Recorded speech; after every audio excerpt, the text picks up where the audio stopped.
विश्वं दर्पण दृश्यमान नगरी तुल्यं निजान्तर्गतं पश्यन्नात्मनि मायः बहिर्बोधभूतं यथा निद्रया या साक्षात् कुरुते प्रबोधसमये स्वात्मानमेवाद्वयं तस्मै श्रीगुरुमूर्तये नमः। इदं श्रीदक्षिणामूर्तये ओम।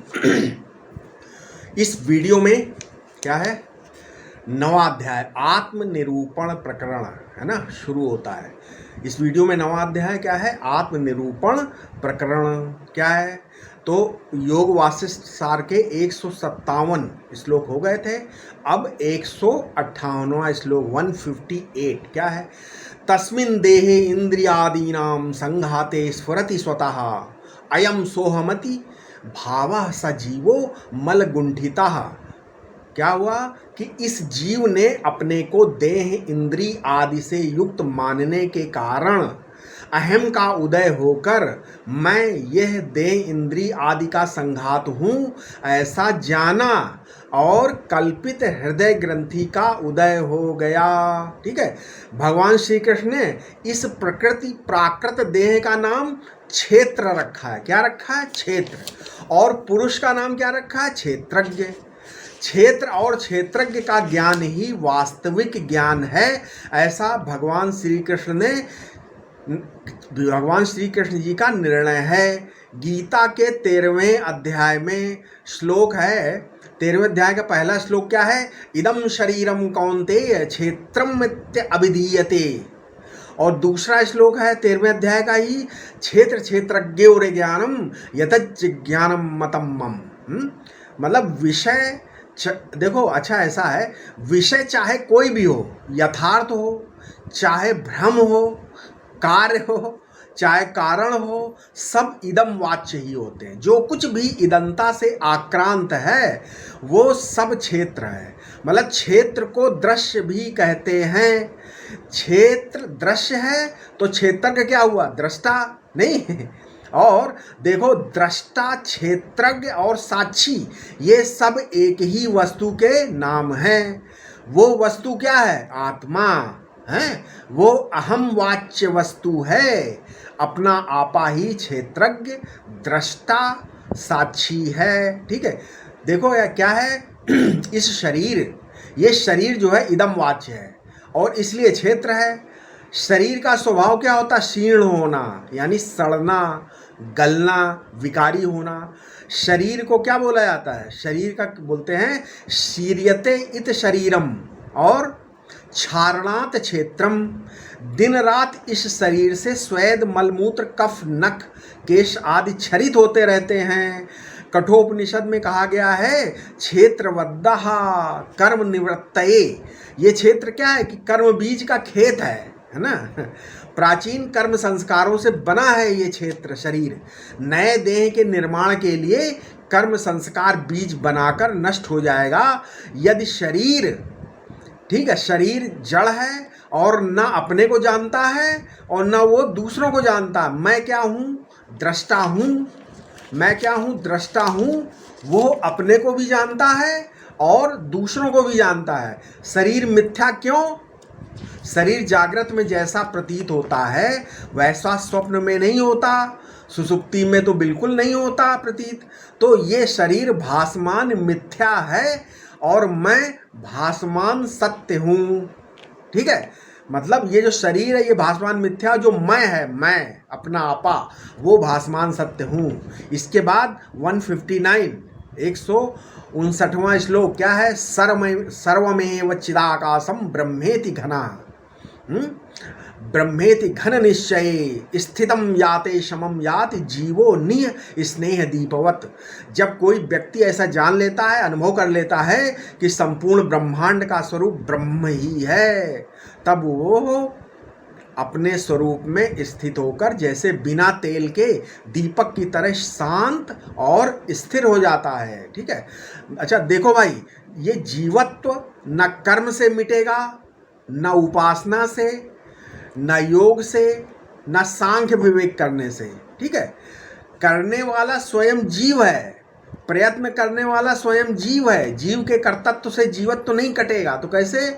हम तो असंग हैं। अच्छा, साक्षी हैं, अगर इस प्रकार अंतःकरण को पकड़ के कहोगे कि हम साक्षी हैं, है ना, अंतःकरण पकड़े रहोगे और बोलोगे हम साक्षी हैं, हम असंग हैं, है ना, इस भावना को पकड़ कर कहोगे ये ना मैं ना मेरा, तब भी नहीं छूटेगा ये जीवत्व। तब आप अपने को, जब तक आप अपने को ब्रह्म मान कर कहो तो ही ये जीवत्व कटेगा। इसके बाद 160वां श्लोक क्या है? स्वमहत्वम यथोपेक्ष कश्चिद विप्रो दुरीहया दुरीहया अंगीकरोति शूद्रत्वम तथा जीवत्वम ईश्वरः। मतलब ब्रह्म ईश्वर माया रूपी उपाधि के कारण जीव की संज्ञा हो जाती है।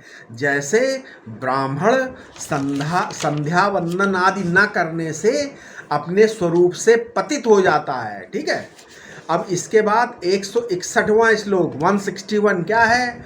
असत्यमेव संकल्प भ्रमेणेदम शरीरकम जीवा पश्यति मूढ़ात्मा बालो यच्छमिवो उत्थितम।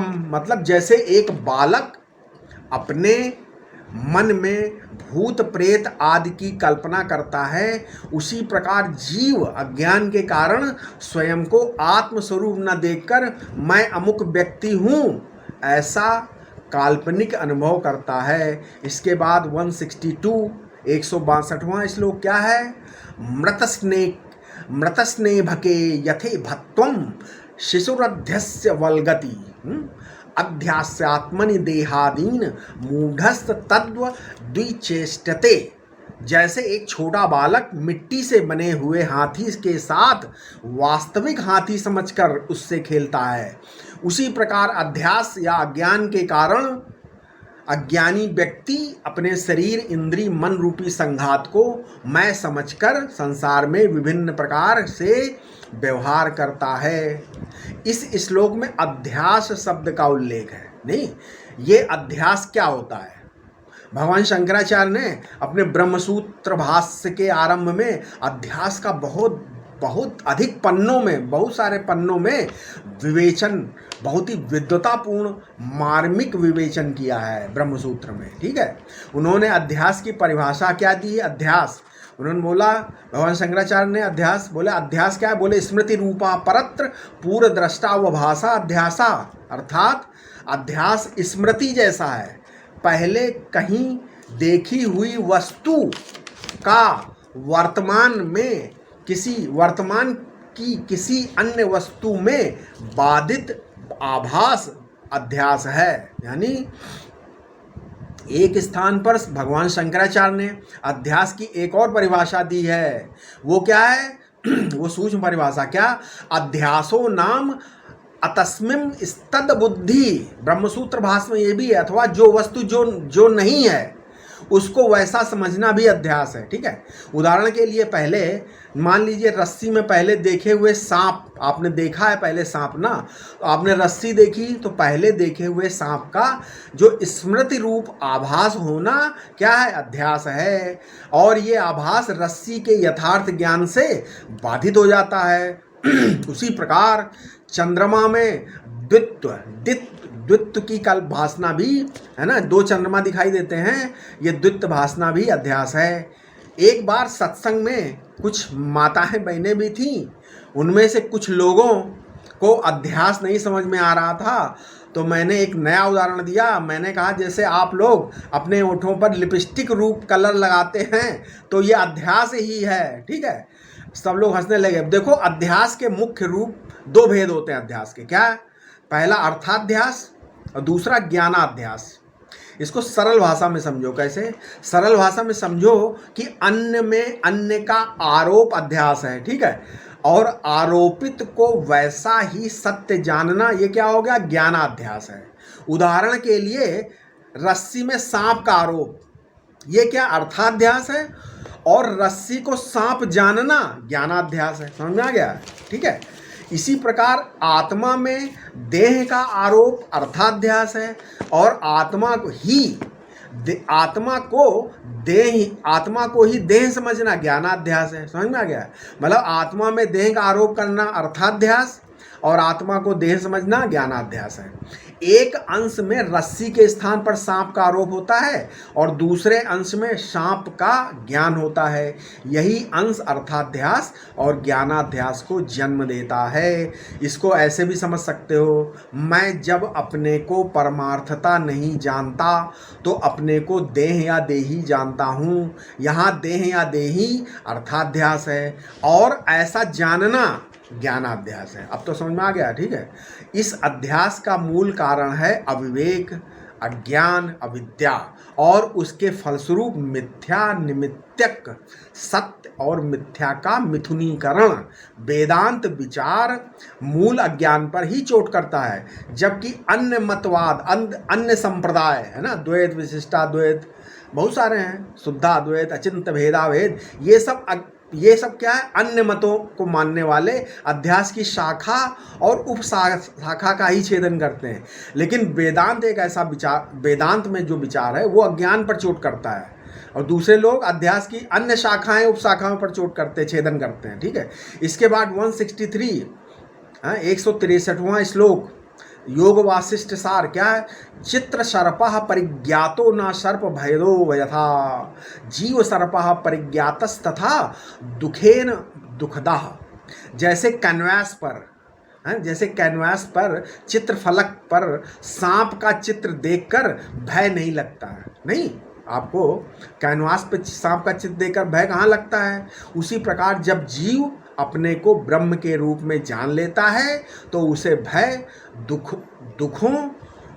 और दुख परेशान नहीं करते। भय और दुख आने पर भी वह उनसे कभी विचलित नहीं होता, ठीक है। इसके बाद कौन सा श्लोक है, इसके बाद है 164वां श्लोक 164 क्या, सृज सर्पो अयम अध्यस्तो मालायामेव लीयते आत्मनि प्रोत्थितो भेद आत्मन्नेव विलीयते। जैसे माला में सांप का भ्रम माला के ज्ञान से विलीन हो जाता है, उसी प्रकार अपने स्वरूप के ज्ञान से जीव रूपी उपाधि विलीन हो जाती है। देखो, एक व्यवहारिक वेदांत मैं आपको बता रहा हूँ क्या, वेदांत में अगर इन तीन बातों में से एक भी अगर कट जाए तो शेष दो अपने आप कट जाएंगी। ये तीन बातें क्या हैं, पहला अनात्मा अर्थात जो अपने स्वरूप से जुदा है, पृथक है, उसमें सत्तत्व बुद्धि ना रहे। दूसरा, अपने से जो पृथक जुदा अनात्मा है उसको मैं समझना कट जाए। दूसरा, तीसरा, अपने को ब्रह्म जानकर अज्ञान कट जाए। ये तीन ही बातें हैं, चौथी बात है ही नहीं। इनमें यदि एक भी बात काट दो आप तो शेष दो बातें भी अपने आप कट जाएंगी। आत्मा स्वयं सिद्ध ब्रह्म है, इसे बनाना नहीं है। ये न ध्यान से बनता है, न उपासना से बनता है, न किसी की कृपा से भी आत्मा ब्रह्म नहीं बनता। ये तो बनावटी ब्रह्म है कि किसी के सिर पर हाथ रख दिया है, किसी सिद्ध आदमी ने बोले भाई हमारे सिर पे हाथ रख दिया तो शक्तिपात हो गया, तो बोले आदि की बातें शास्त्र में बताई गई। ये वेदांत शास्त्र की बात नहीं है कि शक्तिपात हो गया तो जान ले आत्मा ब्रह्म है। वो तंत्र शास्त्र की प्रक्रिया में है। अच्छा देखो, अगर कोई बाहर से आगंतुक शक्ति आएगी तो थोड़े दिनों बाद क्षीण हो जाएगी, नहीं हो जाएगी, हैं, वो रहेगी नहीं, वो शाश्वत नहीं है। इसीलिए कठोपनिषद और बृहदारण्यक उपनिषद दोनों में कहा गया नेह नानास्ति किंचन, है ना। श्रुति नानत्व का निषेध करती है और अद्वैत तत्व का निर्णय करती है। इस प्रकार सद्वस्तु जो परमात्मा है वो अद्वैत तत्व है, अखंड सत्य है। जो जन्मादि आदि दिखाई पड़ते हैं, जन्मादि वो वास्तविक नहीं है। मालूम पड़ने से कोई मिथ्या चीज सच्ची नहीं हो सकती है, ठीक है। अब इसके आगे हम अपने अगले वीडियो में बताएंगे, ठीक है। ओम शांति शांति शांति।